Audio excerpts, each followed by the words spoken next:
আজকের ক্লাসের এইটা হচ্ছে ইস্যুটা হচ্ছে গত ক্লাসে তো ভুলে জানিয়ে বোধহয় এক্স এবং ওয়াই থিওরি নিয়ে আমরা কথা বলেছিলাম। জি, আজকের জি। ক্লাসে হচ্ছে নেচার অফ অর্গানাইজেশনাল বিহেভিয়ার অর্থাৎ সাংগঠনিক আচরণের প্রকৃতি বা বৈশিষ্ট্য নিয়ে আমরা আজকে একটু কথা বলি।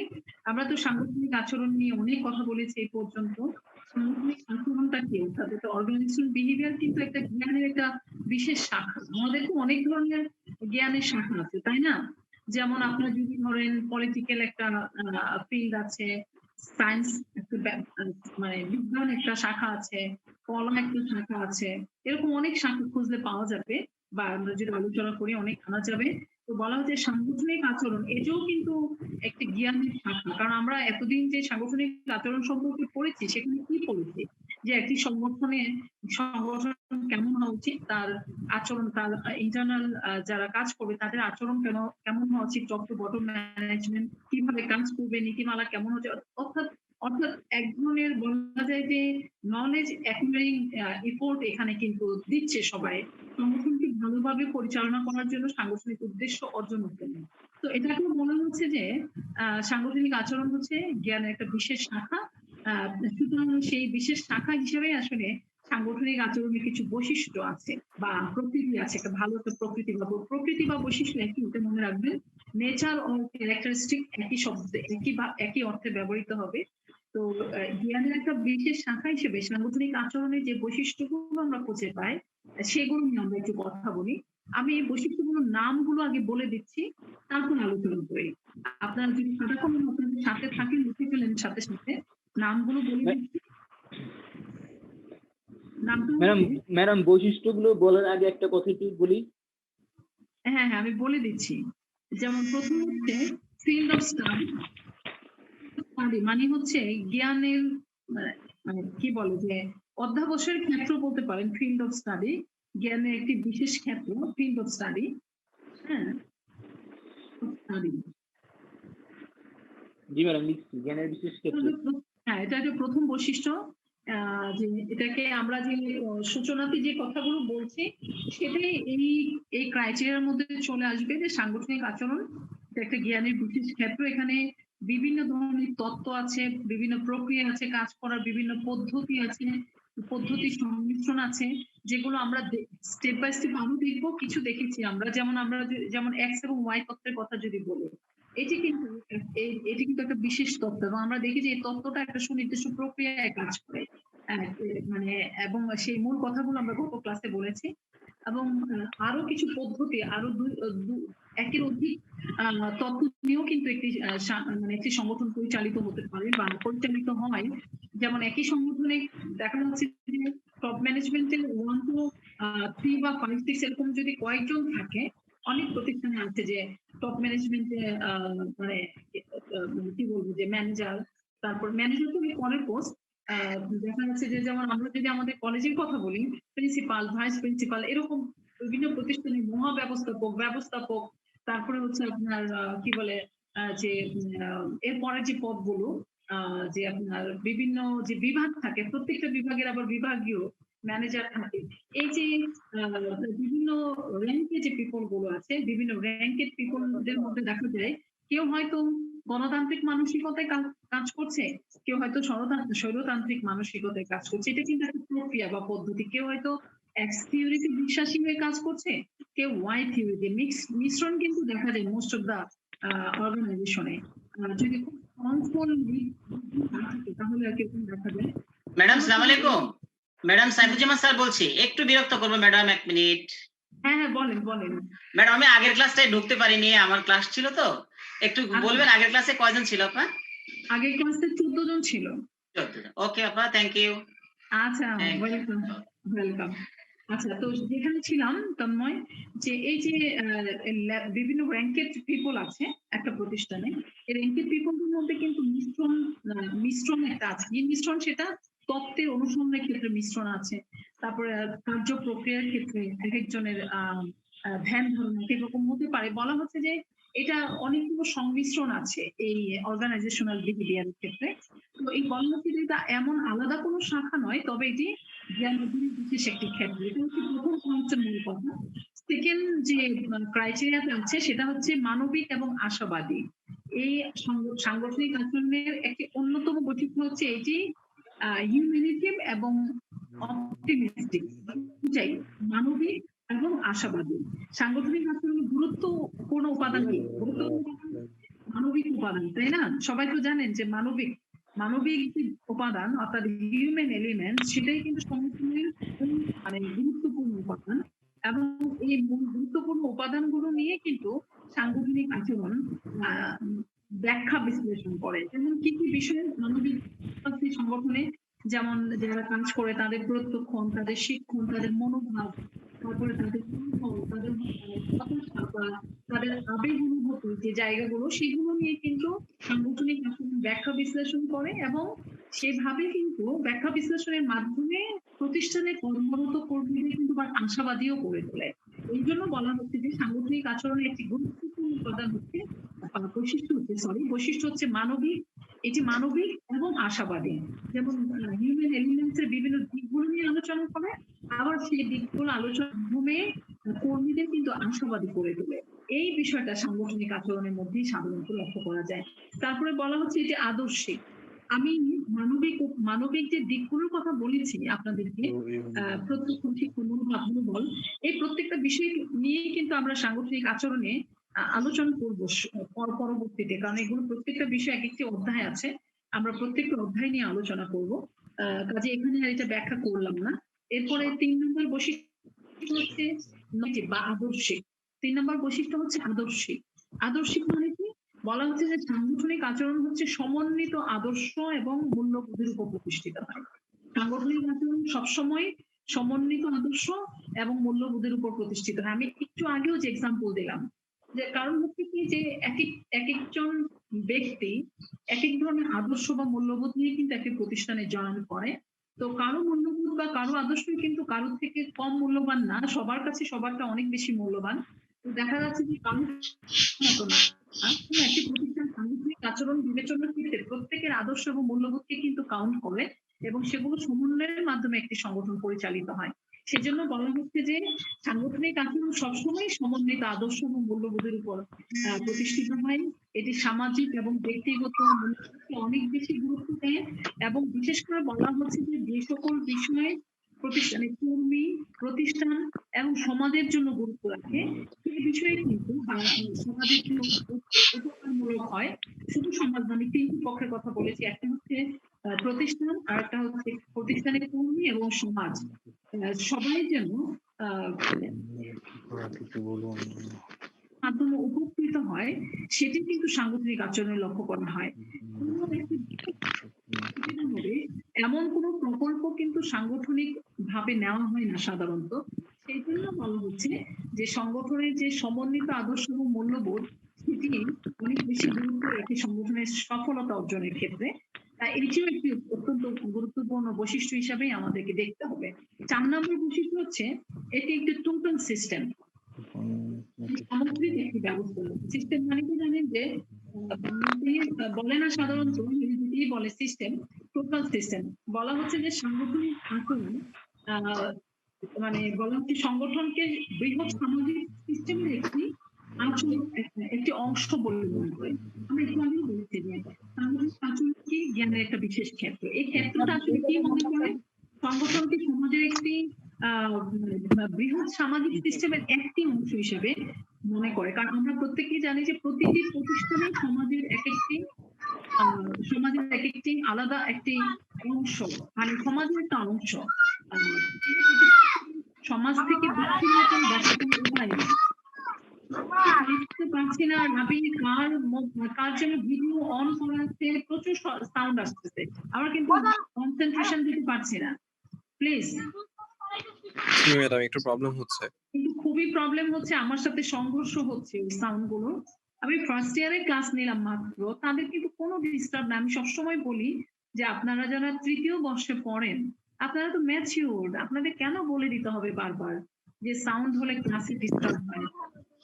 এখনো কিন্তু ভিডিওটা অফ হয়নি। আমার খুব অবাক লাগছে চিন্তা করতে যে আমি বলছি আপনাদের টিচার যে আমি সাউন্ডে প্রবলেম ফিল করতেছি, তারপরেও ভিডিও কেন অন রাখতে হবে? আপনার আপনাকে এখন না দেখেন ক্লাসের সময়, ক্লাস সময়টা আসলে শোনার সময় আপনি শুনতে শুনতে চেষ্টা করেন। দেখে দেখেই শুনতে হবে এবং নট লাইক দ্যাট। আমি এই জন্য আমার ভিডিও অফ রেখেছি আজকে। আমি ক্লাসটা সুন্দরভাবে নিতে চাই। দেখাটা বড় ইম্পর্টেন্ট না। হ্যাঁ? আমার মনে হয় যে আপনাদের একজনের ভিডিও অফ করা হয় নাই, অন আছে। একটু রাবি ম্যাম এটা তো সিম্পলি বিষয়, যার ভিডিও অন সে তো বুঝতে পারবে যে ভিডিওটা অন অফ করে দিই তাইলেই তো হয়। আপনার মাত্র ৫ জন ৬ জন ৮ জন স্টুডেন্টকেও যদি আমার বলতে হয় তাহলে এটাই কেমন তো করে ম্যাম। হয় বলুন? রাবি বলেন। না এটা তো আসলে নিজে একটা বোঝা উচিত যে ভিডিওটা অন আছে অফ করে দিই। ম্যাম তো বার ফার্স্ট থেকে বলতেছে। ফার্স্ট ইয়ারে ক্লাস করি, এতটুকু ডিস্টার্ব নাই। ফার্স্ট ইয়ার ওরা ওদেরকে প্রথম দিন বলার পর থেকে ওরা আজও পর্যন্ত ক্লাসে ডিস্টার্ব দেয়নি। একটা ছেলেমেয়েও ভিডিও তারা প্রত্যেকেই মিউট রাখে, সবকিছু মিউট রাখে। তারা কোনো প্রবলেম ফেস করলে আমাকে মেসেজ দেয় তৎক্ষণাৎ। মেসেজে আমি লক্ষ্য করি এবং আমি রেসপন্স করি। ওরা ভিডিও এবং অডিও সবকিছু অফ রেখে ক্লাস করে, শুধু আমাকে তারা শুনতে চায় শুনে, এবং সেক্ষেত্রে তারা ভালো ক্লাস করে।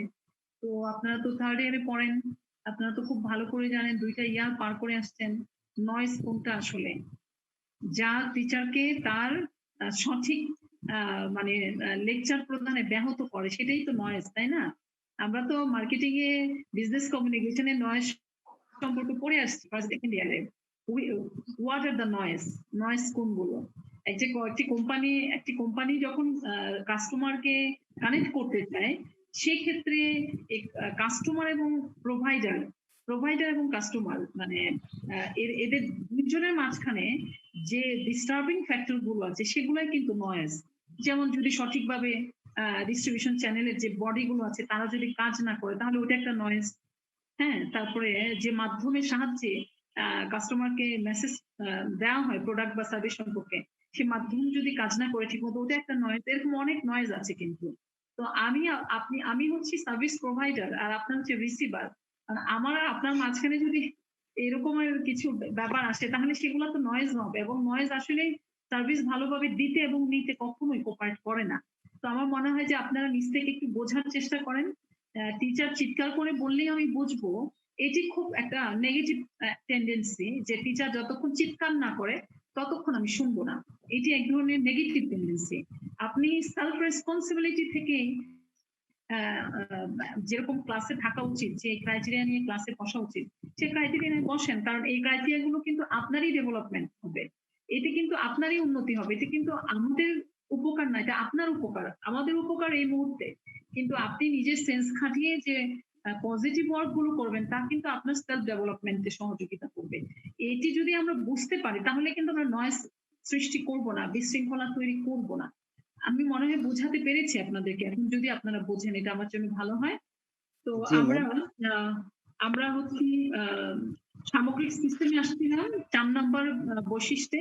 4 নম্বর বৈশিষ্ট্যে বলা হয়েছে যে সাংগঠনিক আচরণ মূলত সামগ্রিক সিস্টেমে বিশ্বাসী, এবং সেই জন্য বলা হচ্ছে যে এটি সমাজের একটি হিসাবেই নিজেকে, সাংগঠনিক আচরণ সংগঠনকে সমাজের একটি অংশ হিসেবে মনে করে। কারণ আমরা এই নিয়ে আগেও বলেছি যে আসলে প্রতিষ্ঠান বা সংগঠন বিচ্ছিন্ন কোনো ব্যাপার না, এগুলো সমাজের মধ্যেই কাজ করে, সমাজের সারাউন্ডিংস পিপল যারা আছে তাদের সাথে ইনভলভ হয়ে কাজ করে। সুতরাং সংগঠনকে মানে সাংগঠনিক আচরণে এটি একটি অন্যতম বৈশিষ্ট্য, যে মানুষ, সংগঠন, এটি রাষ্ট্র ব্যবস্থা অথবা বিশ্ব ব্যবস্থার মধ্যে থেকেই কিন্তু এই সংগঠনগুলো কাজ করে থাকে, মানে সবকিছু একসাথে সমন্বয় করে কাজ করে থাকে। তারপর নাম্বার 5 বৈশিষ্ট্যটা লিখেন আপনারা, কার্য সম্পাদন বা পারফরমেন্স ওরিয়েন্টেড। কার্য সম্পাদনের যে বিষয়টা লিখেছেন কি সবাই? 5 নম্বর বৈশিষ্ট্য হচ্ছে কার্য সম্পাদন। জি ম্যাডাম, লিখেছি ম্যাডাম। হ্যাঁ, পারফরমেন্স ওরিয়েন্টেড কার্য সম্পাদন। সাংগঠনিক আচরণ প্রতিষ্ঠানের কর্মীদের কর্মদক্ষতা অথবা কার্য সম্পাদনের যে দক্ষতা ইত্যাদি বিশ্লেষণ করে সবসময়, এবং প্রত্যেক কর্মীকে তাদের কাজ সম্পাদনের দক্ষতা অথবা কর্মদক্ষতার মাধ্যমে তাদেরকে পার্থক্য করার চেষ্টা করে থাকে। এবং বলা হচ্ছে যে কিভাবে তাদের কার্যক্ষমতা, দক্ষতা, কাজের প্রতি আগ্রহ ইত্যাদি আরো বাড়ানো যায় সেই বিষয়ে কিন্তু সাংগঠনিক আচরণ বিভিন্ন ভূমিকা রেখে থাকে। সো এটিও কিন্তু বৈশিষ্ট্য, একটা ভীষণ বড় রকমের বৈশিষ্ট্য, এটি আমি বলবো। আমরা গত ক্লাসে বলেছিলাম যে এক্স এবং ওয়াই তত্ত্বটা কেন আসলে একসেপ্টেড হয়েছে, কারণ এই এক্স এবং ওয়াই তত্ত্বটা মানুষের আচরণ নিয়ে ব্যাখ্যা বিশ্লেষণ করে, তাই তো? তো এক্স এবং ওয়াই তত্ত্বের মাধ্যমে যখন মানুষের আচরণটাকে আসলে বিশ্লেষণ করা যায়, তখন কিন্তু তাদের কর্মদক্ষতা, কার্যক্ষমতা বা কর্ম দক্ষতা যে তাদের মানে লেভেল, সেটা কিন্তু সহজে আইডেন্টিফাই করা যায় বা ব্যাখ্যা করা যায়। এবং এই সহজে আইডেন্টিফাই করার কারণে কিন্তু এটাও বোঝা যায় যে এই বর্তমান যে তাদের কর্মদক্ষতা বা মানে কার্যক্ষমতা অথবা কাজের প্রতি যে আগ্রহ, এটাকে আরো কি করে বাড়ানো যায়, সেটাও কিন্তু এই কারণেই বোঝা যায়। কারণ সাংগঠনিক আচরণ সংগঠনের কর্মীদের আচরণ নিয়েই আসলে কাজ করে এবং বিভিন্ন তথ্য ব্যবহার করে সেই কারণে, এবং সেই তথ্যগুলোর মাধ্যমেই কিন্তু তারা তাদের পার্থক্যগুলো বুঝতে পারে এবং সেখানে যাদের একটু কর্মদক্ষতা কম বা কাজের প্রতি আগ্রহ কম, তাদের সেই আগ্রহগুলো বাড়ানোর চেষ্টা করে থাকে। লাস্ট এবং 6 নম্বর পয়েন্ট হচ্ছে গোল গোল সেন্ট্রিক বা গোল ওরিয়েন্টেড, লক্ষ্য কেন্দ্রিক, গোল ওরিয়েন্টেড। এটা তো আসলে খুবই মানে সহজভাবে বোঝা যায় যে সাংগঠনিক আচরণের একটি অন্যতম বৈশিষ্ট্য বা প্রকৃতিটাই হচ্ছে গোল ওরিয়েন্টেড। আসলে লক্ষ্য ছাড়া তো কোনো সংগঠন প্রতিষ্ঠিত হয় না, লক্ষ্য কেন্দ্রিক হতেই হবে। যদিও বলা হচ্ছে কিছু কিছু সময় আমরা লক্ষ্য করি যে একটি সংগঠনের কর্মীদের লক্ষ্য এবং সাংগঠনিক লক্ষ্যের মধ্যে অনেক সময় কিছুটা ভিন্নমুখিতা দেখা যায়, কিন্তু ভিন্নমুখিতা থাকলেও বিভিন্ন লক্ষ্যের কিন্তু আবার ওই সংগঠন কিন্তু সমন্বয় সাধন করে।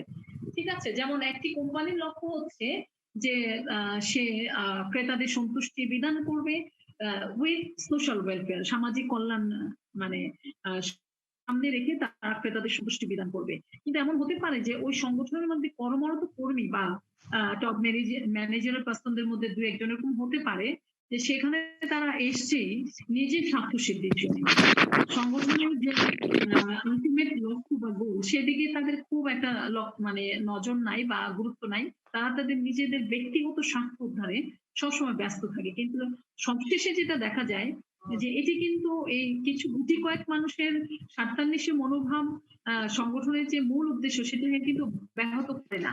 শেষ পর্যন্ত দেখা যায় যে সাংগঠনিক লক্ষ্য এবং কর্মীদের লক্ষ্যের বিভিন্ন মুখিতাকে একসাথে করে সমন্বয় করে সংগঠন সাংগঠনিক আচরণ লক্ষ্য অর্জনকে অর্থাৎ সংগঠনের লক্ষ্য অর্জনকে ত্বরান্বিত করে। যেমন আপনি দেখেন রাষ্ট্র কি, রাষ্ট্র তো একটা সংগঠন, তাই না? রাষ্ট্রীয় সংগঠন বলি না আমরা, রাষ্ট্রও কিন্তু একটা মানে বৃহৎ সংগঠন। তো এখানে কিন্তু অনেক সাব মানে সংগঠন আছে, সাব অর্গানাইজেশন আছে যারা রাষ্ট্রের কার্যগুলোকে স্মুথলি পরিচালনা করার জন্য সহযোগিতা করে। যেমন আমরা ফর এক্সাম্পল এখন যদি বলতে পারি, এখন বলতেই পারি এক্সাম্পলটা যে আজকে যে করোনা পরিস্থিতিতে গভর্নমেন্ট কাজ করছে, এককভাবে তো গভর্নমেন্টের পক্ষে এত বড় একটা সিচুয়েশনকে মোকাবেলা করা সম্ভব না। গভর্নমেন্টের সহযোগিতা অনেক বেসরকারি প্রতিষ্ঠান, অনেক সরকারি ভিন্ন ভিন্ন প্রতিষ্ঠান সমন্বিত হয়ে কিন্তু দেশের এই করোনা ভাইরাস পরিস্থিতিকে মোকাবেলা করার চেষ্টায় আছে। সেখানে আমরা দেখতে পাচ্ছি যে কিছু কিছু সেবা দানকারী প্রতিষ্ঠান আছে, তারা নিজ স্বার্থ সিদ্ধির জন্য অনেক ধরনের অকারেন্স করছে এবং নিজেদের প্রফিট বা মুনাফা দেখতে পেয়ে এই যে দেশের ভাবমূর্তিতে তারা এক ধরনের নেগেটিভ প্রভাব ফেলছে। যেমন এই জন্য আমরা রিজেন্ট হসপিটালের কথা বলতে পারি। তারা কি করেছে, পজিটিভকে নেগেটিভ, নেগেটিভকে পজিটিভ করে রিপোর্ট দিয়েছে। এতে কি হয়েছে, বাংলাদেশের ভাবমূর্তি কিন্তু ইন্টারন্যাশনাল লেভেলে একটু মানে নেগেটিভ হয়ে গেছে। কারণ তারা তাদের সার্টিফিকেট নিয়ে যারা ইতালি যাচ্ছিল, ইতালি চলে গেছে, ওখানে যেই কিন্তু পরীক্ষার মধ্যে ধরা খেয়ে গেছে যে নেগেটিভ না আসলে পজিটিভ। সে মানুষটাকে কিন্তু আর ওখানে ঢুকতে দেয়নি, বাংলাদেশে ফেরত পাঠিয়েছে।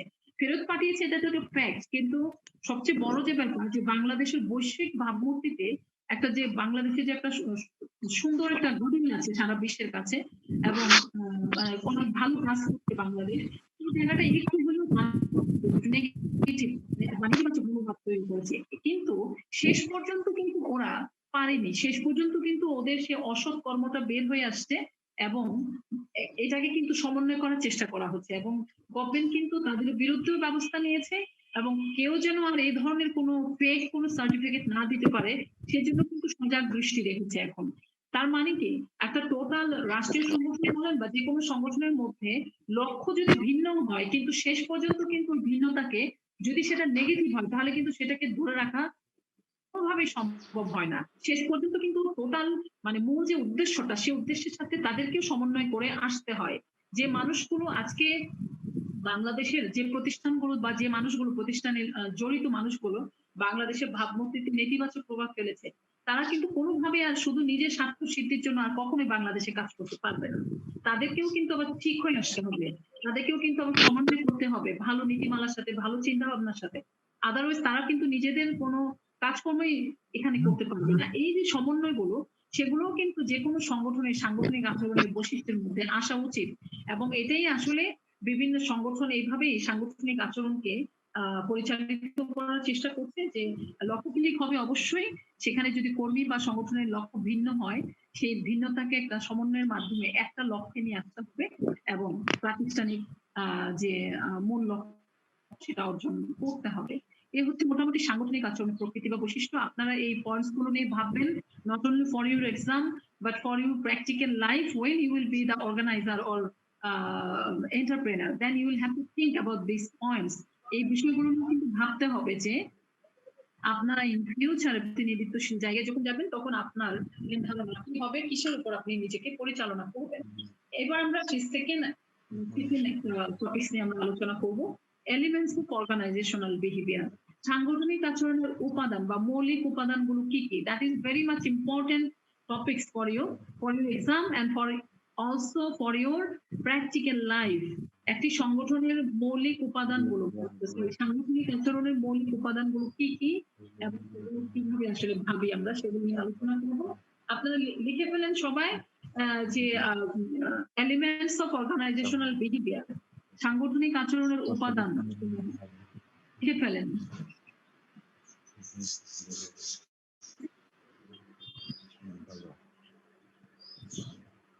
সবাই লিখেছেন তো টপিকসটা? হ্যালো রবি, জি ম্যাডাম। বলছিলাম আপনারা লিখেছেন? আবার একটু বলবেন। তাহসিন শুরু থেকে আছেন তাই তো ক্লাসে? জি ম্যাডাম। আগে টপিকসটাতে কিছুটা বুঝতে পেরেছেন তাই না? ম্যাডাম মোটামুটি আলহামদুলিল্লাহ। আমাদের ইস্যুসতে অনেকগুলো দৃষ্টিভঙ্গি আলোচনা করতে হয়। ম্যাম টপিকসটা আবার একটু বলবেন ma'am. Elements of organizational behaviour, সাংগঠনিক আচরণের উপাদান সমূহ। আমাদের ক্লাস 12:20 পর্যন্ত, ইতিমধ্যে 10 মিনিট পরে কিন্তু জুমটা অফ হয়ে যাবে। আমি আবার স্টার্ট করব, তখন কেউ ক্লাস থেকে চলে যাবেন না, ঠিক আছে? এই মাত্র ওয়ার্নিং দিল যে 10 মিনিটের মধ্যে মিটিং শেষ হবে, দেন আমি আবার ঢুকবো, আপনারা ওয়েট করবেন, ঠিক আছে? জি ম্যাডাম। যে আমরা একটা ক্লাসে অনেক ধরনের অনেক দৃষ্টিভঙ্গি থেকে অনেক কিছু শোনার চেষ্টা করি, সবকিছু যে মনে থাকবে তা না। তবে আপনাদের ওই যে বলেছিলাম, আপনি কিন্তু যেটা নাকি কোর যে বিষয়গুলো কনসেপ্ট একেবারে মনে হয় যে হ্যাঁ অর্গানাইজেশনাল বিহেভিয়ার জানতে হলে, বুঝতে হলে বা এর অ্যাপ্লিকেশন করতে গেলে আমার এই কথাটা মনে রাখতে হবে, এটা কিন্তু আপনার নিজস্ব একটা মানে কি বলবো, নিজস্ব একটা মানে সামারি থাকতে হবে যে আমি কোনটা আসলে মনে রাখবো। সবকিছু ইম্পর্টেন্ট, কিন্তু কিছু বেশি ইম্পর্টেন্ট ম্যাটার আছে বা টপিকস বা ইস্যু আছে, বিশেষ করে বিভিন্ন দৃষ্টিভঙ্গিতে যখন আমরা আলোচনা করি, সেগুলো কিন্তু মনে রাখতে হবে। যেমন এর আগের যে টপিকসটা নেচার অফ অর্গানাইজেশনাল বিহেভিয়ার, ওখানে যে লাস্ট পয়েন্টটা লক্ষ্য কেন্দ্রিকতা, এটি কিন্তু এই সম্পর্কে যা যা বলেছি মনে রাখার চেষ্টা করতে হবে। হ্যাঁ, কারণ হচ্ছে যে আমরা একজন ব্যক্তি মানে একজন ব্যক্তি যখন অর্গানাইজেশন হয়, আমাদের দেশে এরকম অনেক রিচ পারসন আছে। রিচ মানে কিন্তু অর্থনৈতিক দিক থেকে না, অনেক রিচ পারসন জ্ঞানে গুণে সব দিক থেকে। যেমন আমরা যদি রবীন্দ্রনাথ নজরুল ইসলামের কথা বলি, ইনারা এক একজন এক একটি ইনস্টিটিউশন। লালনকে যদি বলি, লালন শাহ একটি ইনস্টিটিউশন। এরকম অনেক ব্যক্তি আছে আমাদের দেশে যেখানে একজন ব্যক্তি একটা প্রতিষ্ঠান। তো আমরা যখন নিজে একাই একটি প্রতিষ্ঠান হব বা অনেকে মিলিয়ে একটা প্রতিষ্ঠান হব, সেখানে কিন্তু লক্ষ্য কেন্দ্রিকতা বা গোল ওরিয়েন্টেশনের যে ব্যাপারগুলো, সেগুলো কিন্তু অনেক বেশি ইম্পর্টেন্স রাখবে যে আমার গোলটা কি হবে। একজন ব্যক্তি যদি মানে প্রতিষ্ঠান মানে কি, আমি একটু আগে আরেকটা পয়েন্টে বলেছি যে এটা পার্ট অফ সোসাইটি, সমাজের একটি অংশ। তো যখন ব্যক্তি হিসেবে আমি একজন ব্যক্তি নিজেই যখন একটা প্রতিষ্ঠান হয়ে দাঁড়ায়, তখন কিন্তু তাকে ভাবতে হবে যে সে সমাজের একজন, সমাজের একটি অংশ সে। সমাজকে বাদ দিয়ে সমাজের কল্যাণের কথা বাদ দিয়ে সে শুধু নিজের কল্যাণের কথা ভাবতে পারবে না। আপনাকে কিন্তু প্রতিষ্ঠান থেকে বের হয়ে এসে সোসাইটির সাথে ইনভলভ হতে হয়। সোসাইটির মধ্যে পরিবার আছে, ফ্রেন্ড সার্কেল আছে, তারপর অনেকে আছে সোসাইটির, সবার সাথে কিন্তু আপনাকে আবার আসতে হয়, মিশতে হয়, থাকতে হয়। সবার যদি ভালো না চিন্তা করেন, সবাই যদি ভালো না থাকে, আপনি একা কি করে ভালো থাকবেন, তাই না? তো as an organization, as an individual, আমাদেরকে সবসময় এই ভাবনাগুলোর মধ্যে থাকতে হবে, সবসময় আশাবাদী থাকতে হবে, মানবিক থাকতে হবে। কারণ আমি এই পয়েন্টগুলো কিন্তু শুধু আপনি এটা ভাববেন না যে একটি অর্গানাইজেশনের পয়েন্টস বা অর্গানাইজেশনাল বিহেভিয়ারের ক্ষেত্রে, যে পার্সোনাল বা ইন্ডিভিজুয়াল ব্যবহারের ক্ষেত্রে দেখবো। কারণ একজন ইন্ডিভিজুয়াল কিন্তু অর্গানাইজেশনাল হয়। কাজেই সে যখন অর্গানাইজেশন হয় বা অর্গানাইজেশন পার্ট অফ অর্গানাইজেশন হয়, তখন তাকে কিন্তু ওই বিহেভিয়ার গুলো নিয়ে ভাবতে হবে, হিউম্যানিটি নিয়ে ভাবতে হবে। আদারওয়াইজ সে কিন্তু ভালো কিছু দিতে পারবে না, প্রতিষ্ঠানের জন্য পারবে না, সমাজের জন্য, দেশের জন্য কিছু দিতে পারবে না। So from different perspective you have to think. যখন আমি আলোচনা করি, শুধু একটা দৃষ্টিভঙ্গিতে কিন্তু করি না, সেই জন্য বিভিন্ন দৃষ্টিভঙ্গি নিয়ে আসার চেষ্টা করি। সেটা আপনার মনে রেখে দিতে হবে যেন ইন ফিউচারে আপনি এটাকে কাজে লাগাতে পারেন। তো এখন আমরা সেকেন্ড টপিকসে আসছি, যে সংগঠনের বা সাংগঠনিক আচরণের মৌলিক উপাদানগুলো কি কি। মৌলিক উপাদানগুলোতে যাওয়ার আগে আমরা একটি ইন্ট্রোডাকশন দিয়ে নিই। মৌলিক উপাদানগুলো আসলে কি, সংগঠন কি আসলে, উপাদানগুলো কেন আমরা পড়ছি। সংগঠন আসলে একটা নিয়মতান্ত্রিক একটা প্রক্রিয়া। এটা একটা নিয়মের মধ্যে দিয়ে চলে, কিছু রুলস রেগুলেশন থাকে, কিছু প্রিন্সিপাল থাকে, কিছু লক্ষ্য থাকে। সুতরাং এটা একটা নিয়মতান্ত্রিক প্রক্রিয়া যা মানুষকে আসলে কি করে, একসাথে কাজ করতে উৎসাহিত করে, একসাথে কাজ করতে সম্পৃক্ত করে, একত্রিত করে। সেটি কিন্তু একটি সংগঠন, তাই না? তো এই জন্য কি প্রয়োজন হয়, এই জন্য বলা হচ্ছে যে, কিথ ডেভিস এক্ষেত্রে একটা কথা বলেছেন। কিথ ডেভিস, ওনার মতে হচ্ছে যে এই জন্য এই যে একটা নিয়মতান্ত্রিক প্রক্রিয়া, এই নিয়মতান্ত্রিক প্রক্রিয়াটাকে আপনার চলমান রাখার জন্য বা এগিয়ে নিয়ে যাওয়ার জন্য সাংগঠনিক আচরণে কিছু উপাদান থাকতে হবে, কিছু উপাদানের উপস্থিতি থাকতে হবে। না হলে এই নিয়মতান্ত্রিক যে প্রক্রিয়াটা, সেটাকে আসলে চলমান করা বা চলমান রাখা বা দক্ষতার সাথে চলমান রাখা সম্ভব হবে না। সেই জন্য কিথ ডেভিস এই চারটি উপাদানের কথা বলেছেন। আমরা এই চারটি উপাদান নিয়ে কথা বলবো। তাহলে ইন্ট্রোডাকশনটা হচ্ছে যে এটি একটি নিয়মতান্ত্রিক প্রক্রিয়া। নিয়মতান্ত্রিক প্রক্রিয়া এটি কিছু মানুষকে একসাথে একত্রিত করে, সম্পৃক্ত করে, কোন একটি সুনির্দিষ্ট লক্ষ্য অর্জনের জন্য একত্রিত করে বা সম্পৃক্ত করে। এবং এই যে একত্রিত করার যে প্রক্রিয়াটা, সেই প্রক্রিয়াটাকে যদি সঠিকভাবে চলমান রাখতে হয়, সঠিকভাবে কাজ করে সামনে যেতে হয়, তাহলে চারটি উপাদানের উপস্থিতি থাকা লাগবে। উপাদানগুলোর নাম লিখে ফেলেন আগে, তারপর আমরা আলোচনা করি।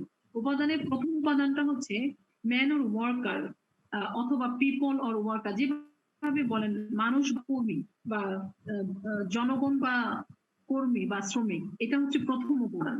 ঠিক আছে, শ্রমিক বা কর্মী, এটাই হচ্ছে, অন্যভাবে আপনারা এর মধ্যে মানুষ লাগাতে পারেন বা অন্য কিছু লাগাতে পারেন। ঠিক আছে, আমরা শ্রমিক বা কর্মী বলি, প্রথম উপাদান। নাম্বার 2 হচ্ছে স্ট্রাকচার বা কাঠামো। নাম্বার 3 হচ্ছে প্রযুক্তি বা টেকনোলজি। আর নাম্বার 4 হচ্ছে সোশ্যাল সিস্টেম অর এনভায়রনমেন্ট, সামাজিক ব্যবস্থা ও পরিবেশ। আমি আবার বলি যে আমরা সংগঠনের মৌলিক চারটি উপাদানের নাম বললাম। প্রথম উপাদানটা হচ্ছে মানুষ বা কর্মী, ম্যান অর ওয়ার্কার। নাম্বার 2 হচ্ছে কাঠামো, স্ট্রাকচার। নাম্বার 3 হচ্ছে প্রযুক্তি, টেকনোলজি। আর নাম্বার 4 হচ্ছে সামাজিক ব্যবস্থা বা পরিবেশ, সোশ্যাল সিস্টেম অর এনভায়রনমেন্ট। এই চারটি উপাদানের কথা কিথ ডেভিস বলেছেন, যে চারটি উপাদান যদি থাকে, তাহলে নিয়মতান্ত্রিক প্রক্রিয়া একটি সংগঠন সকলকে একসাথে সম্পৃক্ত করে সেই সাংগঠনিক উদ্দেশ্য অর্জনের দিকে এগিয়ে যেতে পারে। ঠিক আছে, এটা কি বোঝা গেল? বোঝা গেল নাকি আরো ব্যাখ্যা করতে হবে? ইন্ট্রোডাকশন বোঝা গেল? তাসিন, আমি আবার একটু বলছি যে থার্ড যখন মানুষ পয়েন্ট একটু যদি, আচ্ছা পয়েন্টস আবার বলছি আমি, কোনটা 4 নাম্বারটা? থার্ডটা ম্যাডাম, থার্ড হচ্ছে টেকনোলজি আর প্রযুক্তি। Okay, okay madam. Thank you. তাহলে আমরা ইন্ট্রোডাকশনে যে কথা বললাম তার সামারিটা হচ্ছে যে যখন মানুষ সংগঠনের মাধ্যমে কোনো উদ্দেশ্য অর্জন মানে করতে চায় তখন প্রয়োজন হচ্ছে আসলে কাঠামো। কারণ আমরা একটু আগেই বললাম কাঠামো ছাড়া আসলে কাজ করা যায় না। এই কাঠামোর মধ্যে দিয়েই কিন্তু কর্মী নিয়োগ হয়, কর্মী প্রশিক্ষণ হয়। কাঠামোর মধ্যে দিয়েই কি ধরনের প্রযুক্তি গত সাপোর্ট লাগবে সেগুলো নির্ধারিত হয়। কাঠামোর মধ্যে দিয়ে কিন্তু এনভায়রনমেন্টাল যে ফ্যাক্টস গুলো বা ইনফ্লুয়েন্সিং যে ম্যাটার গুলো সেগুলো কে কনসিডারেশনে আনা হয়। সুতরাং সেজন্য বলা হচ্ছে যে কোনো সংগঠনের মাধ্যমে যখন মানুষ কোনো উদ্দেশ্য অর্জনের দিকে যাবে তখন প্রয়োজন হচ্ছে আপনার কাঠামো, তখন প্রয়োজন হচ্ছে পরিবেশ, তখন প্রয়োজন হয় প্রযুক্তি, তখন প্রয়োজন হয় শ্রমিক কর্মীদের উপস্থিতি। সবকিছু মিলিয়ে কিন্তু একটা নিয়মতান্ত্রিক প্রক্রিয়াতে একটি সংগঠন কাজ করে থাকে। এখন আমরা একে একে এই বিষয়গুলো নিয়ে আলোচনা করব। ঠিক আছে? প্রথম হচ্ছে মানুষ বা কর্মী যাদেরকে সাংগঠনিক ভাষায় আমরা আসলে বলতে পারি বা মানে মানব সম্পদ, তাই না? প্রত্যেকটা সংগঠনের শ্রমিক বা কর্মী কি আসলে সেই সংগঠনের জন্য মানব সম্পদ তো নাকি? হ্যাঁ, বলেন হিউম্যান রিসোর্স তো নাকি? ইয়াস মানু আমরা জানি কি না? আমরা জানি তো যে আচ্ছা ঠিক আছে, থ্যাংক ইউ সো মাচ। প্রত্যেক সংগঠনে যে কর্মীরা কাজ করে বা শ্রমিক কাজ করে তাদেরকে আমরা সেই প্রতিষ্ঠানের হিউম্যান রিসোর্স বলে থাকি। আমাদের প্রথম পয়েন্ট হচ্ছে, এবং আমরা একটু আগে আরেকটা টপিকসে বলেছি যে সংগঠনের সবচেয়ে গুরুত্বপূর্ণ উপাদান হচ্ছে মানবীয় উপাদান। এখন মানবীয় উপাদান কি আসলে? এই শ্রমিক বা কর্মী হচ্ছে সংগঠনের মানবীয় উপাদান। কারণ একটি সংগঠন চলতে গেলে অনেক ধরনের উপাদানের প্রয়োজন হয়, মানবীয় এবং অমানবীয়। তো সবচেয়ে গুরুত্বপূর্ণ উপাদান হচ্ছে মানবীয় উপাদান। এর পরে যে তিনটা উপাদানের নাম বলেছি, তো আমরা তাহলে প্রত্যেকটা পয়েন্টস নিয়ে একটু আলোচনা করি, তাহলে আমরা বুঝতে পারবো যে এগুলো হচ্ছে একটি সংগঠনের সাংগঠনিক আচরণের মৌলিক উপাদানগুলো। মৌলিক উপাদান। আচ্ছা, প্রথমে আমরা আসছি ওয়ার্কার, ম্যান অর ওয়ার্কার, আমরা যদি লেবার বলি বা কর্মীবৃন্দ বলি বা লোকজন বলি, যেভাবেই বলি বলতে পারি। কর্মী বা শ্রমিক আসলে কি সংগঠনের আভ্যন্তরীণ একটি কাঠামোর অংশ, তাই না? যেহেতু ভেতরে তারা কাজ করে, এবং সেখানে বলা হচ্ছে যে এই কর্মী বা শ্রমিকরা আসলে সামাজিক ব্যবস্থারও সংগঠনের ভেতরকার সামাজিক ব্যবস্থার প্রবর্তন করে থাকে। কারণ আমরা জানি যে সোশ্যাল সিস্টেমে একে অন্যের সাথে ইন্টারেক্টেড হতে হয়, ইন্টারেক্টেড থাকতে হয়, ইন্টার কানেকশন করতে হয় বিভিন্ন কাজের ব্যাপারে, লক্ষ্যের ব্যাপারে, প্রাতিষ্ঠানিক কাজ বা লক্ষ্যের ব্যাপারে। তো বলা হচ্ছে যে এই শ্রমিক কর্মীরা কিন্তু প্রতিষ্ঠানে এক ধরনের সামাজিক ব্যবস্থা প্রবর্তন করে থাকে, যেটা খুব ইম্পর্টেন্ট একটি প্রাতিষ্ঠানিক লক্ষ্য অর্জনের জন্য। এবং মানে আমরা এখানে বলতে পারি যে আজকের যে সংগঠন, আজকের যে সমস্ত সংগঠন আমরা বলি যে বিশেষ করে মানবীয় যে সংগঠনগুলো, তারা কিন্তু মানে কি বলবো যে অনেক আগের দিনের সংগঠনগুলোর মতো না, তারা কিন্তু একটু চিন্তা ভাবনায় আধুনিক। মানে মানবীয় সংগঠনগুলো চিন্তা ভাবনায় আধুনিক। সংগঠনগুলো মানে কি, সংগঠনের ভেতরকার যে কর্মীরা যাদেরকে বলা হচ্ছে যে সোশ্যাল সিস্টেমের প্রবর্তনকারী, তাদের কথা কিন্তু বলা হচ্ছে যে এই তাদেরকে নিয়েই তো সংগঠন। তো এই মানবীয় সংগঠনগুলো অনেক পুরাতন সংগঠনগুলোর তুলনায় একটু ভিন্ন। তারা ফ্রম হিউম্যান পার্সপেক্টিভ, হিউম্যান কি বলবো যে মানে মানুষ হিসেবে মানবিক দৃষ্টিকোণ থেকে, মানবীয় উপাদানের দৃষ্টিকোণ থেকে এই সংগঠনকে বিবেচনা করে থাকে, এবং সেখানে তারা কি বলা হয় যে মানবীয় উপাদানগুলো যে আছে সংগঠনের মধ্যে, আমরা যে কোন কথা বললাম, তারা খুব চিন্তাশীল হয় এবং তারা চিন্তা করে যে সংগঠন আসলে কেন তৈরি হয়েছিল একটা সময়, কেন চলমান হচ্ছে, এবং চিন্তা ভাবনার একটা পর্যায়ে তারা কিন্তু এটা চিন্তা করে যে তাদেরই কল্যাণের জন্য কিন্তু সংগঠনগুলো পরিচালিত হচ্ছে। তারা শুধু এটা মনে করে না যে মানবীয় সংগঠনগুলোতে যারা কর্মী তারা এটা মনে করে না যে যে তারা শুধু সেবা দিয়ে যাচ্ছে সংগঠনগুলোকে, তারা এটাও মনে করে যে সংগঠনগুলো কিন্তু তাদের জন্য সেবা দিয়ে যাচ্ছে।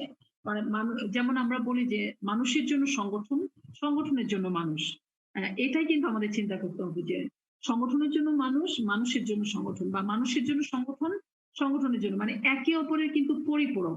এই বিষয়টা আসলে মৌলিক একটা উপাদানের একটি অত্যন্ত গুরুত্বপূর্ণ উপাদান। সেজন্য এটাকে 1 নম্বরে রাখা হয়েছে যে চিন্তা করতে হবে মৌলিক উপাদানের একটি অন্যতম উপাদান এটাকে, যে কর্মী যারা আছে বা শ্রমিক কর্মী যারা আছে তারাই আসলে একটি সংগঠনের সবকিছু। তারা সংগঠনের ভিতরে সমস্ত কিছু বিশেষ করে সামাজিক অবস্থার প্রবর্তন করে। তারা খুবই চিন্তাশীল হয়, খুব ভালো চিন্তা ভাবনার মধ্যে থাকে এবং তারা ভাবে যে শুধুমাত্র তারাই সংগঠনের জন্য কাজ করছে তা না, সংগঠনও তাদের জন্য অনেক কিছু করে যাচ্ছে, অনেক ভূমিকা পালন করে যাচ্ছে। এই যে মৌলিক যে একটি চিন্তা, এই চিন্তা ভাবনার জায়গায় যদি আমাদের মানে সংগঠন আসতে পারে, তাহলে কিন্তু সেই সংগঠন আসলে ভালো চলবে। তাই এই উপাদানটা থাকা জরুরি প্রত্যেক সংগঠনের মধ্যে। এরপরে ২ নম্বরে আমরা আসি। ২ নম্বরে কি বলেছিলাম? ২ নম্বরে বলেছিলাম হচ্ছে আপনার স্ট্রাকচার বা কাঠামোর কথা বলেছিলাম। একটু আগে আমরা একদম শুরুতেই বলেছিলাম যে সাংগঠনিক মানে কাঠামো কি? আসলে কাঠামো একটা নিয়মতান্ত্রিক প্রক্রিয়া যার মাধ্যমে সংগঠনের উদ্দেশ্যগুলো অর্জিত হয়। তো এই স্ট্রাকচার বা কাঠামোটাও আপনার সাংগঠনিক আচরণের একটি মৌলিক উপাদান। কারণ হচ্ছে এখানে এই কাঠামোর দ্বারা কিন্তু সংগঠনে কর্মরত কর্মীদের মধ্যে এক ধরনের সম্পর্কের উন্নয়ন হয়, পারস্পরিক সম্পর্কটা তৈরি হয় এবং সংগঠনের যে কার্যক্রমগুলো সেগুলো সুষ্ঠুভাবে সম্পাদনের জন্য তাদের মধ্যে থেকে বিভিন্ন ধরনের পদ তৈরি করা হয় এবং বিভিন্ন পদে থেকে তারা সাংগঠনিক বিভিন্ন কার্য সম্পাদন করে এবং তাদের মধ্যে থেকে আবার বিশেষজ্ঞ কর্মী তৈরি হয়, বিশেষজ্ঞ ব্যক্তি তৈরি হয় এবং তারা সংগঠনের যে সুনির্দিষ্ট লক্ষ্য সেই লক্ষ্য অর্জনে ভূমিকা পালন করে থাকে। আমরা জানি যে সংগঠনের যে কর্মীরা কাজ করে তাদের মধ্যে কেউ ডিরেক্টর হয়, কেউ আপনার ম্যানেজার হয়, কেউ আপনার কি বলবো যে বিভিন্ন বিভাগের বিভিন্ন দায়িত্বে এই যারা থাকে তাদেরকে বিভিন্ন দায়িত্বে বসানো হয় এবং এই যে বিভিন্ন পদে যে বসানো হয় এই পদগুলোর মাধ্যমে এই পদগুলো সমন্বয়ের মাধ্যমেই কিন্তু একটি সংগঠন তার উদ্দেশ্য অর্জন করে এবং সেজন্য বলা হচ্ছে যে এটা একটা নিয়মতান্ত্রিক প্রক্রিয়ার মধ্যে স্ট্রাকচারটা আসলে একটি নিয়মতান্ত্রিক প্রক্রিয়ার মধ্যেই পড়ে। এই স্ট্রাকচারটা আছে বলেই কিন্তু একটি কোম্পানি বিভিন্ন পদে বিভিন্ন ব্যক্তিকে বসানো সম্ভব হয় এবং তারা তাদের নিজেদের মধ্যে সমন্বয়ের মাধ্যমে সংগঠনকে এগিয়ে নিয়ে যেতে পারে। এজন্য এবং বিশেষ করে বলা হচ্ছে যে যখন বিভিন্ন ধরনের পদ তৈরি করা হয় তার মানে কি কাজের বিভিন্নতা তৈরি হয়। যেমন কেউ হিসাব রক্ষণ বিভাগে কাজ করছে, কেউ হয়তো আপনার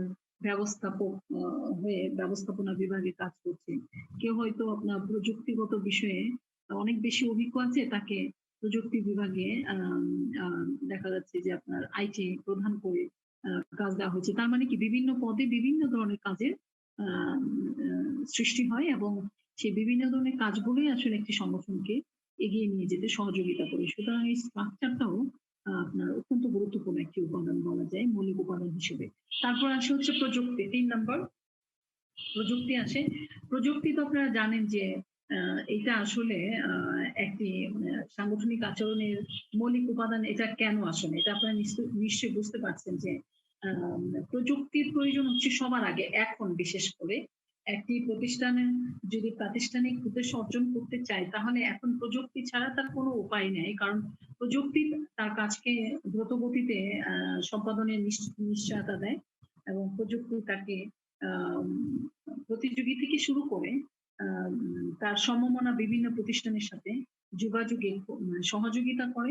সুতরাং প্রযুক্তি একটি অন্যতম বলা যায় যে মৌলিক উপাদান সাংগঠনিক আচরণের ক্ষেত্রে।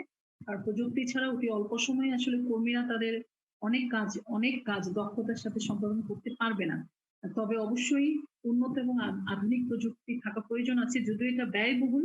তারপরে মৌলিক উপাদান হিসেবে উন্নত এবং আধুনিক প্রযুক্তি বড় কোম্পানিগুলো প্রয়োজন আছে, কারণ বড় কোম্পানিগুলো সাধারণত বৃহৎ আকারের কোম্পানিগুলো বৈশ্বিকভাবে কাজ করে থাকে, ওয়ার্ল্ড ওয়াইজ কাজ করে থাকে, গ্লোবাল ভিলেজের একটি অংশ হিসেবে কাজ করে থাকে।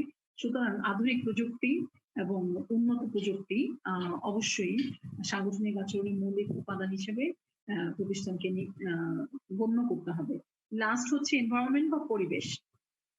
পরিবেশ বলতে আসলে কি, আমরা মার্কেটিং এর পরিবেশ বলতে মানে ২ ধরনের উপাদানকে দেখেছিলাম, ম্যাক্রো এবং মাইক্রো এনভায়রনমেন্ট। আসলে ম্যাক্রো এবং মাইক্রো এনভায়রনমেন্টাল ফ্যাক্টরস গুলো কিন্তু সামাজিক ব্যবস্থাকেই আপনার নিয়ন্ত্রণ করে বা সামাজিক ব্যবস্থা ব্যবস্থারই অংশ। তো এখানে আপনার সাংগঠনিক আচরণের পরিবেশ বলতে একটি সামাজিক ব্যবস্থাকে আসলে বোঝানো হয়েছে এবং সেটি বাহ্যিক পরিবেশ নির্ধারণ করে। সামাজিক ব্যবস্থাটা আসলে কি করে? কোম্পানির যে বাহ্যিক একটা এক্সটার্নাল যে এনভায়রনমেন্ট সেটাকে কিন্তু নির্ধারণ করে দেয় এবং তার মধ্যে কিন্তু কোম্পানিকে তার কার্য পরিচালনা করতে হয়।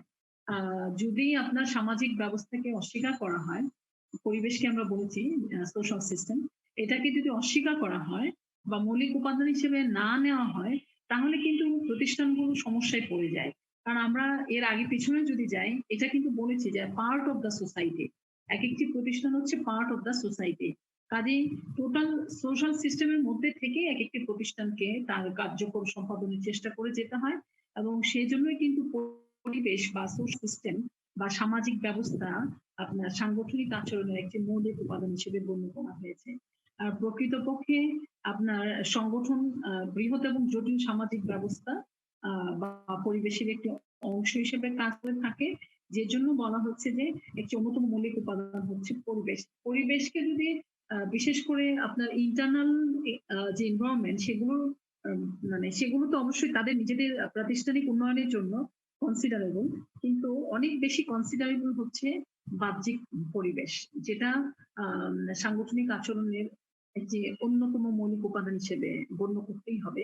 বাহ্যিক পরিবেশ ঠিক না থাকলে একটি কোম্পানি সমাজের মধ্যে থেকে সমাজের অংশ হিসাবে কোনো কাজে চালিয়ে যেতে পারবে না।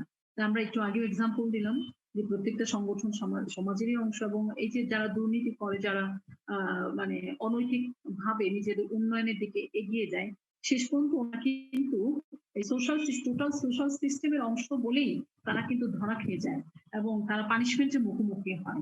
আমরা এখন পর্যন্ত এরকম দেখি নাই যে কেউ অন্যায় করেছে, সোশ্যাল সিস্টেমের একটা অংশ হিসেবে কেউ অন্যায় করেছে আর তার পানিশমেন্ট পায়নি, এটা কিন্তু দেখা যায়নি।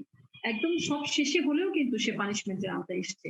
সুতরাং আপনি ব্যক্তি হিসেবে প্রতিষ্ঠান হন বা প্রতিষ্ঠান হিসেবেই প্রতিষ্ঠান হন, অ্যাজ এ হোল সিস্টেমের মধ্যে আপনি প্রতিষ্ঠান হন, আপনাকে কিন্তু সোশ্যাল সিস্টেমের মধ্যে বাহ্যিক পরিবেশের মধ্যে কিন্তু কাজ করতে হবে। এই জন্যই বলা হচ্ছে যে অত্যন্ত কনসিডারেবল এবং এটা টোটাল সামাজিক সিস্টেমের একটি মানে কি বলবো যে টোটাল যে মৌলিক উপাদান হিসেবে এটাকে গণ্য করতে হবে। তাহলে এই হচ্ছে মোটামুটি আমাদের অর্গানাইজেশন বিহেভিয়ারের মৌলিক উপাদানগুলো। আমি আবারও বলবো যে এই মৌলিক উপাদানগুলো যেভাবে আলোচনা করা হয়েছে তার সাথে আপনার জন্য নিজস্ব কিছু অ্যাড থাকে, আপনি যেন অ্যাড করতে পারেন। যেমন আমরা একটু এই প্রত্যেকটা পয়েন্টস এর সামারি টানি, কনক্লুশন টানি। এটাই আমাদের আজকে টপিক, লাস্ট টপিক। আমরা নতুন আর টপিকসে যাবো না, 5 মিনিট আছে ক্লাসে। এটি একটু অ্যানালাইসিস করে আমরা এই যে 4টা উপাদান পড়লাম, সাংগঠনিক আচরণের মৌলিক যে 4টা উপাদান পড়লাম, তার মধ্যে একটি হচ্ছে মানবীয় উপাদান আর বাকি 3টি হচ্ছে অমানবীয় উপাদান, অর্থাৎ হিউম্যান এলিমেন্টস, ইনহিউম্যান এলিমেন্টস। তো এই যে মানবীয় এবং অমানবীয় উপাদান, তার মধ্যে আপনারা এই 4টা আলোচনার মধ্যে একটু নিশ্চয়ই যাদের একটু সামারি করার টেন্ডেন্সি আছে যে এর মধ্যে তাহলে আমাকে কোনটা নিতে হবে। প্রত্যেকটা উপাদানই ইম্পর্টেন্স রাখে প্রত্যেকটা প্রতিষ্ঠানে যেহেতু মৌলিক উপাদান, কিন্তু তার মধ্যে অধিক ইম্পর্টেন্স রাখে কি, আসলে অধিক ইম্পর্টেন্স কিন্তু রাখে হিউম্যান এলিমেন্টস বা মানবীয় উপাদান, যেটা প্রথমে মানুষ বা কর্মী আমরা বলেছি। যদি হিউম্যান এলিমেন্টস কে গুরুত্ব দেওয়া যায়, যদি হিউম্যান এলিমেন্টস কে আপনার সাজানো যায়, বা যেটাকে হিউম্যান রিসোর্স বলেছে আমরা প্রাতিষ্ঠানিক দৃষ্টিভঙ্গিতে, হিউম্যান রিসোর্সটাকে যদি ভালোভাবে সাজানো যায়, তাহলে কিন্তু বাকি যে 3টা উপাদান সেগুলো কিন্তু অটোতেই কিন্তু আপনার কনসিডারেশনে আসে এবং নিয়ন্ত্রণের মধ্যেও আসে। কারণ আমরা বলেছি এটি নিয়মতান্ত্রিক প্রক্রিয়ার মধ্যেই কিন্তু সংগঠন পরিচালিত হয়। এই নিয়মতান্ত্রিক প্রক্রিয়ার মধ্যে হিউম্যান এলিমেন্টস কে যদি প্রথমে খুব ভালোভাবে নিয়ে আসা যায়, তাহলে বাকি 3টা কিন্তু এমনিতেই আপনার নিয়মতান্ত্রিক যে প্রক্রিয়া তার মধ্যে কিন্তু সুন্দরভাবে কাজ করতে পারে। কিন্তু মোস্ট অফ দ্য কেসেস আমরা লক্ষ্য করি যে এই হিউম্যান এলিমেন্টস কে হিউম্যান বিং হিসেবে ভাবা হয় না এবং তাদের জন্য প্রপার মানে জাজমেন্ট করা হয় না এবং তাদের যে চিন্তাগুলো, তাদের যে ভাবনাগুলো, সেগুলোকে খুব বেশি গুরুত্ব দেওয়া হয় না, পাত্তা দেওয়া হয় না, ইগনোর করা হয়, ডিভ্যালুয়েট করা হয়। ফলে দেখা যায় যে এই হিউম্যান এলিমেন্টসটা যখন বাধাপ্রাপ্ত হয় মৌলিক উপাদান হিসেবে, তখন বাকি 3টা মৌলিক উপাদানও কিন্তু বাধাপ্রাপ্ত হয় এবং সংগঠনের যে নিয়মতান্ত্রিক প্রক্রিয়া সেই প্রক্রিয়াটার মধ্যে এসে সমন্বয়ের মাধ্যমে আসলে কাজ করতে বা সমন্বিত উপায়ে কাজ করতে পারে না। তো এই যে কনক্লুশনটা এর মধ্যে থেকে কিন্তু আপনাকে ভাবতে হবে যে আপনি যখন অর্গানাইজেশন পরিচালনা করবেন বা পরিচালনার দিকে আপনি এগোবেন তখন এই 4টি মৌলিক উপাদানে কোন উপাদানকে সর্বোচ্চ প্রায়োরিটি দিয়ে আপনি আপনার নিয়মতান্ত্রিক প্রক্রিয়াতে বাকি মানে উপাদানকে ইনভলভ করে সমন্বয়ের মাধ্যমে আপনি আপনার সংগঠন পরিচালনা করবেন।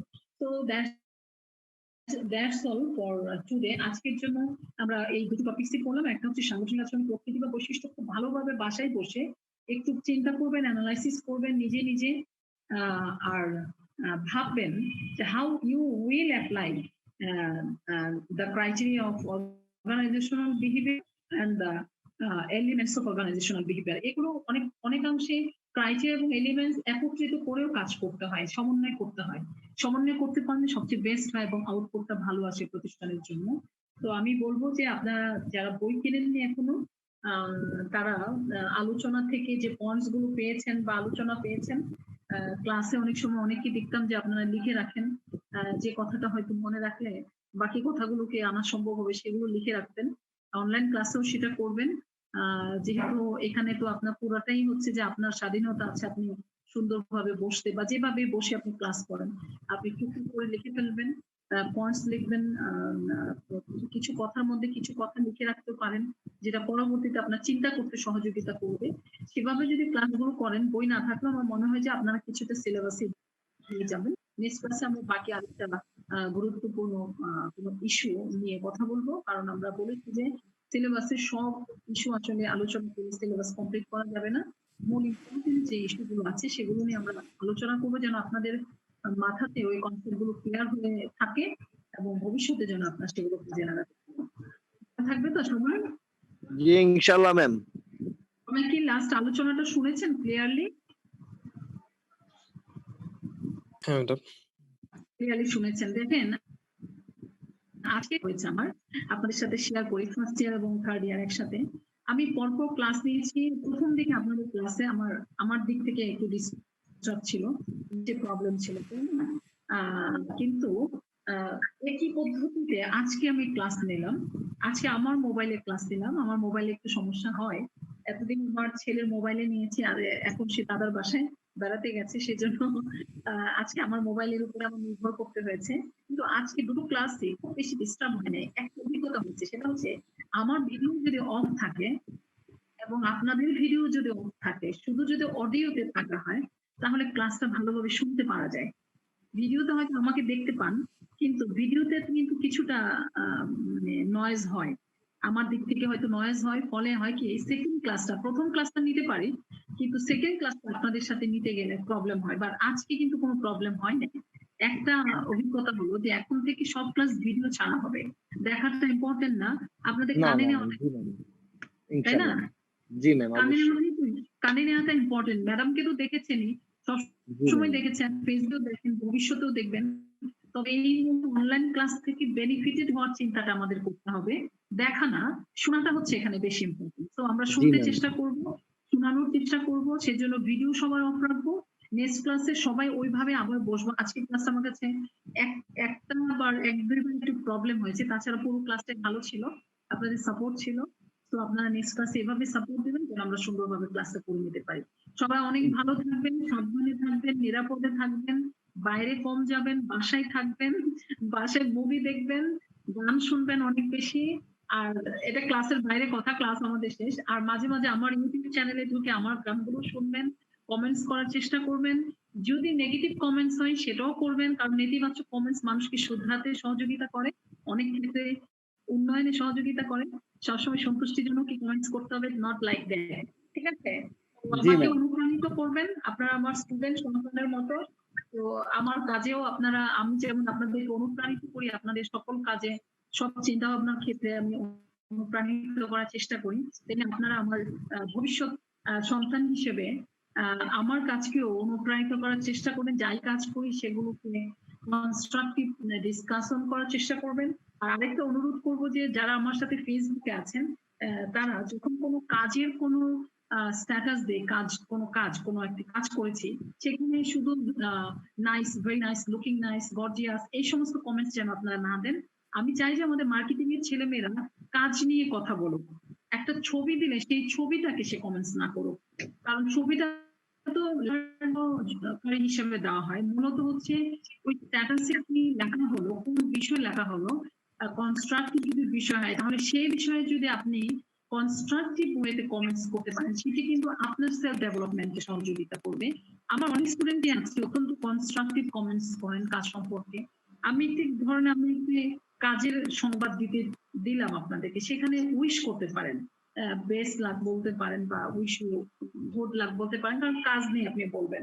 কিন্তু আমার অনেক ছাত্রছাত্রী আমি খুঁজে পাই যারা নাইস বলছে, মানে ছবিটাকে কমেন্টস দিচ্ছে, অথচ ওখানে কিন্তু মূল বিষয় ছবি না, মূল বিষয়টা হচ্ছে আপনার কাজের কমেন্টস করা। এটা আমাদের বুঝতে হবে। আমরা মার্কেটিং লোক, আমাদেরকে কিন্তু আমাদের সৃষ্টিশীল হতে হবে, আরেকটু ক্রিয়েটিভ হতে হবে। শুধু সারফেস মানে থাকলে হবে না, যে উপরে একটা স্তর নিয়ে আপনি বসে আছেন, তা না। আপনাকে ডিপলি ভাবতে হবে, ডেপথ হতে হবে, অন্যদের সাথে আপনার একটু ডিফারেন্স থাকতে হবে। এইভাবে আমরা চিন্তা করবো, ঠিক আছে? আপনারাও জি যখন ম্যাম। কোনো কাজের খবর দিবেন, নিজস্ব কিছু কোয়ালিটি নিয়ে কিছু অন্যান্য কাজ করবেন, আদার্স কারিকুলার বলি আমি, সেগুলো যখন আপনারা ফেসবুকে দিবেন, আমি নিশ্চয়ই কনস্ট্রাকটিভ কমেন্টস করব, কারণ কনস্ট্রাকটিভ কমেন্টস কিন্তু মানুষকে কাজে এগিয়ে যেতে সহযোগিতা করে, উৎসাহিত করে। তো it is our social duty also, এটা আমরা করার চেষ্টা করবো। সবাই অনেক ভালো থাকবেন, নেক্সট ক্লাসে আবার বেঁচে থাকবেন, সবার সাথে দেখা হবে, আর সাবধানে থাকবেন, এটা হচ্ছে বড় কথা, ঠিক আছে? আল্লাহ জি হাফেজ ম্যাম, সবাইকে। ইনশাআল্লাহ। আপনিও ম্যাম। ইনশাল্লাহ চেষ্টা করবো ভালো থাকতে। জি ম্যাম, সবাই অনেক ইনশাআল্লাহ। ভালো থাকবেন। আসসালামু আলাইকুম ওয়া রাহমাতুল্লাহ। থ্যাংক ইউ সো মাচ সবাইকে। ম্যাডাম হ্যাঁ, কিছু বলবে?